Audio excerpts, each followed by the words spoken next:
And publish.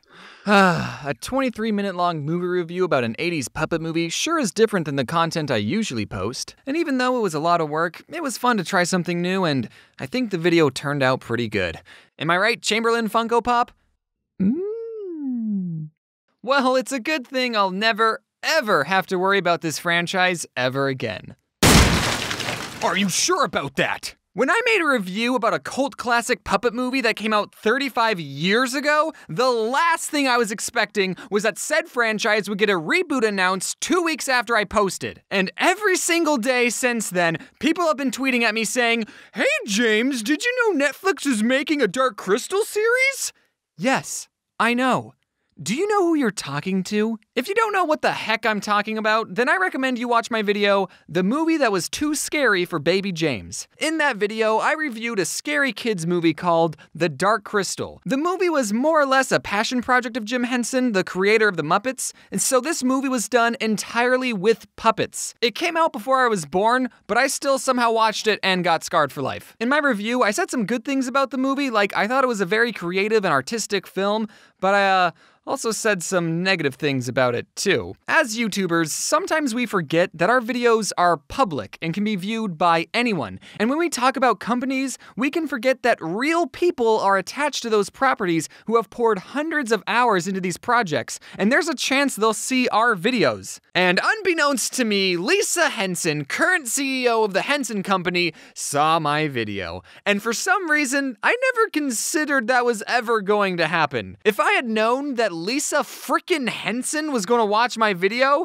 I probably would have worded a few things differently. I don't think she was too mad at my video though, because she invited me to tour the Henson office, and I got to see a real-life Skeksis puppet, which resurfaced an unhealthy amount of repressed memories, and I got to meet some of the puppeteers, which was a whole lot of fun. Also, before Age of Resistance was released, I got contacted by Netflix, and they invited me and some other Dark Crystal fans to an early screening of the first 2 episodes, and I signed a non-disclosure agreement so I couldn't spoil anything. I don't remember when that NDA said I was allowed to talk about it again, but hopefully I'm in the clear. When I was in the early screening, I just remember thinking about how cool that these characters in this world were back on the big screen. Netflix has a pretty big screen, and the puppetry and cinematography have only gotten better. And the fact that 95% of everything was done with practical effects and puppets, it's beautiful. There's not a single human in this series, except in episode 10 when this puppeteer's head can be seen for a couple frames. I just checked and they actually took it out, so I still saw it. So much time and care and hard work was put into this series that there was a documentary made about how hard it was to make this series. If any of you are wondering, no, Rayunip does not make an appearance in Age of Resistance, nor is there a naked baby Jen puppet. Also, if you're worried that the show wasn't going to be as dark and scary as the original, don't worry, it's darker and scarier than the original. The Netflix family Twitter account was nice enough to timestamp every scary part in the series, and as you can see, stuff goes down in episode 10. Surprisingly though, they didn't blacklist the scene of the Skeksis peeing out of 3 different pee streams in episode 6 at 28 minutes and 41 seconds.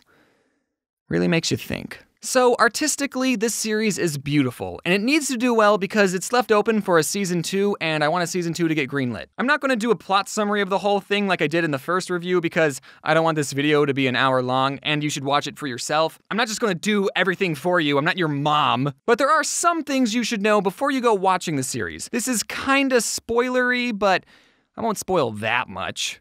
So this alien planet is home to these creatures called Gelflings. They can share memories with each other by holding hands, and the girl Gelflings have wings. There's also this other creature called Agura, who's been around since the beginning of the world. She's basically Yoda's sassy grandma. And then out of nowhere, these tree aliens visit. Stay with me here, and they crack this very important crystal, and in doing so, they split into 2 different creatures. Their goodness becomes this thing called a mystic, who are dumb, and their bad side become these cool bird monsters called Skeksis, and then the Skeksis took over the entire world, so whoops. None of this is explained in the original movie, and it's not explained in the series until episode 7, but I think that the tree alien backstory should have started the series.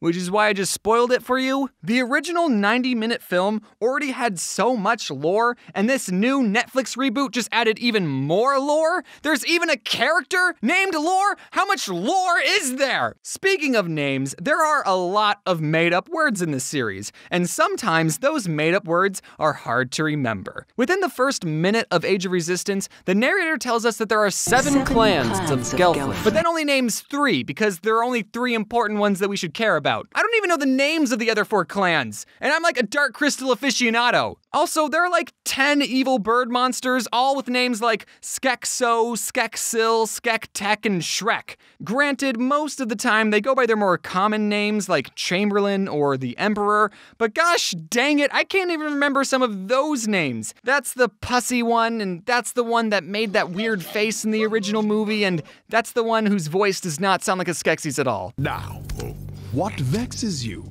child? Another thing you should know is that I thought this series was pretty slow. Maybe it's because I'm impatient or I'm used to watching YouTube videos at 2x speeds exclusively, but do you remember in the original movie how there was a scene where the Skeksis ate dinner for 2 whole minutes? And visually it was amazing, but the whole time you're thinking, yeah, I get it. Well, there are a lot of scenes like that in the series. Let's take the beginning of episode 2, for example. It starts with a character we've never seen before, waking up and putting on his shoes and making porridge and then spilling the porridge on his shirt and brushing his hair, then roughing it up, then grabbing his cleaning supplies.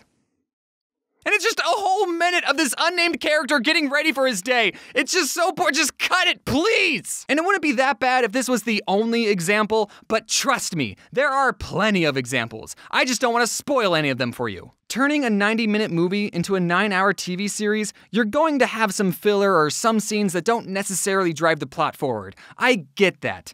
Luckily, I found this Chrome plugin that lets you watch Netflix at 2x speed, so it's all good. Making this video has got me thinking about prequels and how tricky they are to do right. In the original movie, there are only 2 Gelflings left in the entire world, so a prequel that sets up a world with 7 different Gelfling clans, we as an audience know that something's gonna happen and it ain't gonna look good for the Gelfling. The series also added this MacGuffin Halo sword looking thing that was supposed to save the world, but the whole time watching that I kept thinking, no, that's not how the world is saved. The world's not saved until 1982. Also, there are certain characters that we know can't die because they're in the original movie, but boy does this show make you think some OG characters are gonna die. It almost makes me wish that the writers used the 80s Dark Crystal movie as inspiration and rebooted this series in its own separate universe. Movie reviewers tend to focus a lot on the negatives, and I don't want to come off as a hater because I really did enjoy this series and I want a season 2 to get made, so let's end this video with some of the things I liked about this series. I like that we got to see the Skeksis with more personality because